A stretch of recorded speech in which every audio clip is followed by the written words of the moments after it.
Hey everyone, in this video I'm going to show you on how you can use a controller on your MuMu step by step. So the very first thing that you have to do is to plug in your controller on your PC. So using a USB cable, you just have to plug in just like this one. So you just have to connect it or Bluetooth if it supports wireless. So just have to wait for a few seconds until your computer recognizes it.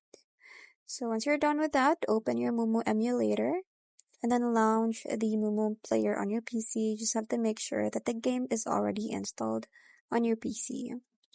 So once you're done with that, open the key mapping tool. So on the right toolbar, you just have to click on the keyboard icon. So this is the key mapping button. So you just have to click on it and then switch to controller mode.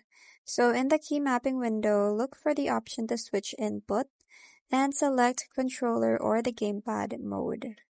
So once you're done with that, map your buttons and drag the controllers like the movement, attack, jump, and onto the game screen. So just press the buttons on your controller to assign them. And once you're done with that, just tap on save when you're done and then start your game and test if the controller works. So that's pretty much it. I hope you find this video helpful. Thank you for watching and I'll see you in my next one. Bye!